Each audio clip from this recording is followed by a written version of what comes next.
What's good, family? Welcome to Sister in Law, where legal knowledge meets real conversation. I'm your host, Sister, and today I want to talk about something that I really truly believe in. This is something we definitely have to change as a people if we want to rise. We always talk about the criminal justice system and the many ways that it fails us as Black people. However, the little things that we can do to change, we're not doing. I'm going to attribute that to lack of knowledge, which this podcast is hopefully going to change. Going through law school, I not only was eager to get my license and be able to represent my people, keep us out of jail, but I also wanted to do something by way of fixing or remedying the criminal justice system. And when we think about how we can, this is one of two things, and maybe the second will come up in a later episode. This is one of two things that I just feel confident that, like, yes, this is it, right? Like, it makes sense.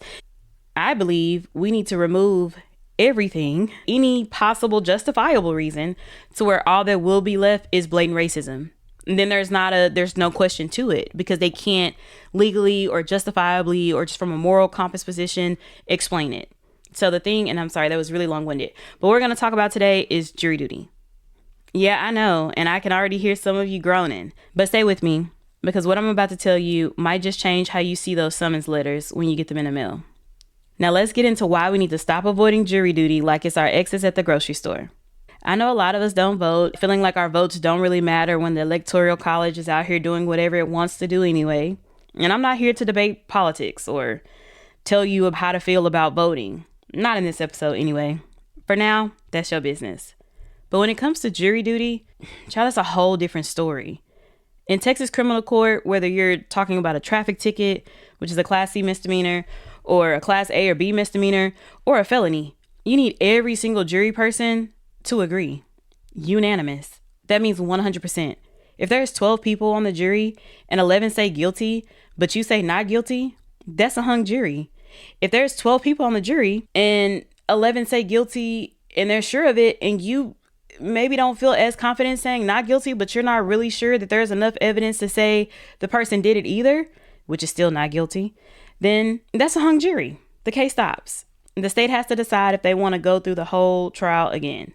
And spoiler alert, unless it's a major case, they often don't.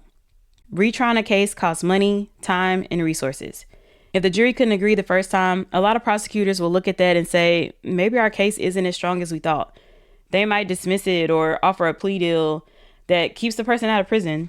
So when I say your vote matters, I mean it literally counts. For real, for real. One vote can keep someone out of prison. The Constitution says you have a right to be tried by a jury of your peers. Now, legally, peer just means someone who lives in the same county as you. But in spirit, it's supposed to be people who can actually relate to your life experiences. But here's what I need y'all to understand.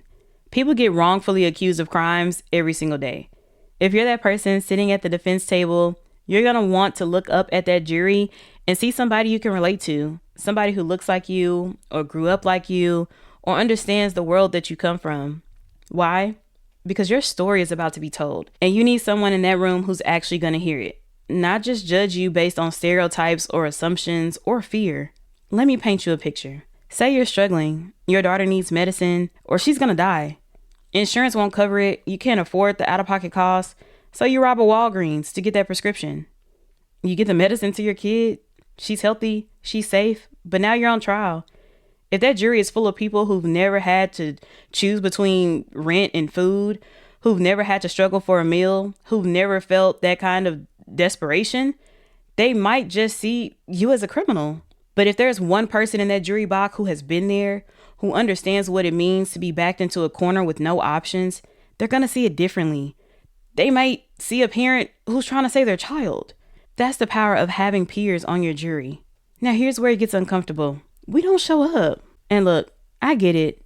Jury duty pays peanuts. In Texas, for the first day, they pay you like $6. $6. You can't even get a Chick-fil-A meal for $6. You are literally losing money to be there. You got bills, you got work, you got kids, but you have to weigh the costs. Yes, you might lose a day's pay, but if you don't show up, the defendant might lose their life. Prosecutors want us gone. They want their convictions, and it's a lot easier to convict someone when the jury doesn't look like them, doesn't understand them, can't relate to their experience. Here's something wild. I've never heard a black person complain or have a hard time about getting out of jury duty. Even my family and friends, when they get out and they give these explanations, I'm like, they let you off for that? Like, it's what? They didn't question it. They didn't make you prove it. Nothing. They just let you go. We get ourselves excused before they can even get a chance to strike us. Now, there's this thing called Batson Challenge, and it basically says that if a lawyer is purposely striking all black people from the jury, then that's not allowed. The law literally bars it. But let's keep it real. Those challenges are hard to win. A prosecutor can just say, oh, I didn't strike him because of his race. I struck him because he folded his arms and looked bored. They give these race-neutral excuses, and judges usually accept them. So the system is already working overtime to keep us out of that box. But if you're the one asking to leave, if you're excusing yourself, can't nobody say nothing about that. You did it to yourself. We're doing it to ourselves. We're striking ourselves out of the one place where we actually have power. Let me paint you another picture. Imagine a young black man, let's say he's a basketball player at a major university, full scholarship, bright future, could have gone pro. Now imagine he gets convicted of killing a family friend. Let's say a woman 45 years older than him. Ask yourself, why would he do that? What's the motive? This man has everything to lose and nothing to gain. He could get any woman he wanted. Why would he go after a 65-year-old woman? But here's what the prosecution brings to court.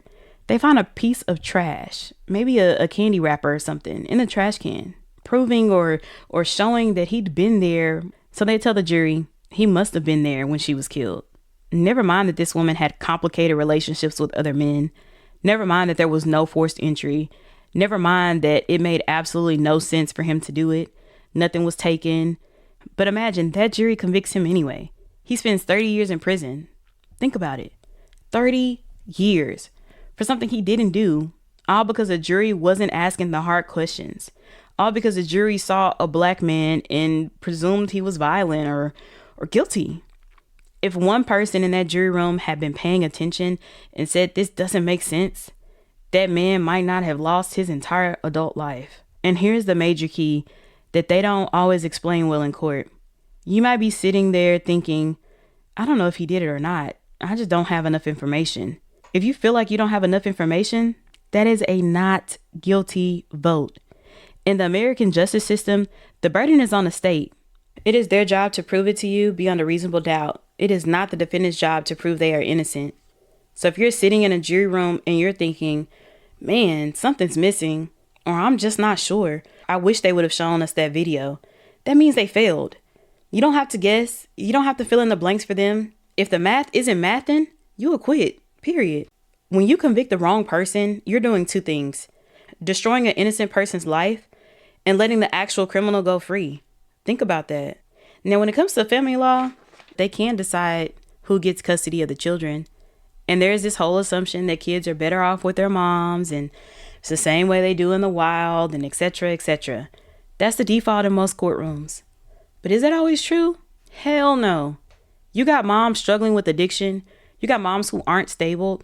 Sometimes the dad has the better home, the better school district, the structure those kids need.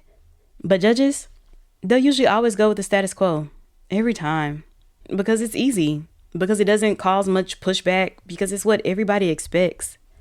But a jury of regular people, they might actually look at the full situation and make a different call. And before someone tries it, yes, this affects white families too. When it comes to gender bias, white men also feel like they're going to lose their kids to their wives or the mother of their children, no matter what, just due to gender bias.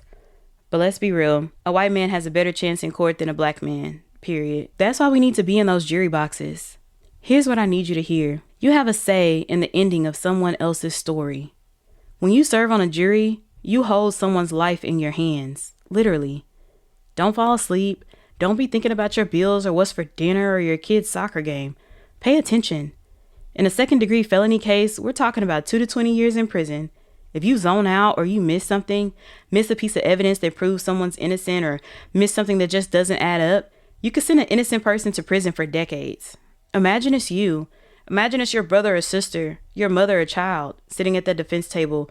Wouldn't you want someone paying attention then? Take it seriously. Now, technically, when you get summoned for jury duty, it's like a subpoena. If you don't show up, you could face consequences, maybe even get arrested. But here's the reality. Counties don't usually follow through on that. Why? Because they don't want us there anyway. They want their convictions, and we make it harder. But regardless of size, the verdict has to be unanimous, not a majority. Every single person has to agree. You could be that one person who changes everything. Look, I get it. Jury duty is inconvenient. You got to take off work, maybe lose money, sit in an uncomfortable courtroom all day, deal with parking downtown. But let me ask you something. If it was you on trial, wouldn't you want someone like you in the jury box? Someone who's actually going to listen? Someone who's not going to judge you based on how you look or where you come from or the color of your skin? And I don't mean to say everyone's racist, every white person is evil and they're trying to take us down and make us, get in prison and be slaves again. But there is a such thing as inherent biases. Sometimes they don't even know it. Sometimes, it's like that white person locking their car door when they see a black man walking down the street in a hoodie. And it's just automatic. Even if that's a nice white person, right? There's just something in their spirit that says, I'm unsafe. That same inherent bias goes into the courtroom. So automatically that black person is sitting at, or God forbid, he or she didn't have the money to make bail and they're sitting there in the jail clothes or with shackles on their ankles. They really see a criminal then. But I just wanted to make that clear that even some people who have the best of intentions are struggling with things so inherent that they can't actually see them. Some things are going to take a lot of work to change. And some things we can change overnight, like responding to those jury summons and showing up. We can't keep complaining that the system is rigged if we won't participate in the areas where we have real power. I have family members who have refused to do jury duty, even at my advice, where I'm telling them, you need to go, you need to show up, don't get out of it, until one finally did it and realized this is powerful. This matters. She said it was like watching a Lifetime movie, but getting to decide how it ends. Now she shows up every time, and I'm grateful to her for listening. Some of y'all might be thinking, but we got black judges now. We got black prosecutors, so it's cool, right? Nah. In Dallas, the majority of criminal court judges are black, majority women, probably majority black women. And we still see the same disparities. Same crime. White man gets 2 years, black man gets 20. Having black people in power helps, but it's not enough. We need black people in every part of the system, including that jury box. So next time you get that jury summons, I want you to think about the power you hold, the stories that need someone who understands, the innocent people who need someone paying attention, the children who need someone to see past the default assumptions. Show up, pay attention, use your voice. All right, family, let's bring it home. Here's what I need you to remember. In Texas, criminal jury verdicts must be unanimous. One vote can change everything. Hung juries mean retrials, and the state usually don't want that. Our stories are out there being told, and our representation in the jury box matters. People get wrongfully accused every day. We need people who understand. Prosecutors want us gone because we make convictions harder, and that's exactly why we need to stay. Batson challenges exist, but they are hard to win. Don't rely on them to save you. If you don't have enough information, that is a not guilty vote. Make them prove it. You literally have a say in someone's life. In family court, juries can decide custody, but not child support, even though I know we probably want them to. Judges go with the status quo. Juries can see the full picture. Pay attention. Someone's life depends on it. Imagine it's you or a loved one on trial. Next time that summons comes in the mail, don't automatically look for an exit. See it as God giving you an entrance into a system to change it for the better. Think about the power you're giving up. Think about the stories that need to be heard by people who actually get it. We rise together when we use the power we have. Got questions? Send them through our Q&A form. Link is in the show notes. Until next time, stay informed, stay empowered, and remember, knowledge is power, so let's talk about it. This is Sister in Law. I'll catch you on the next one. Peace and blessings, family.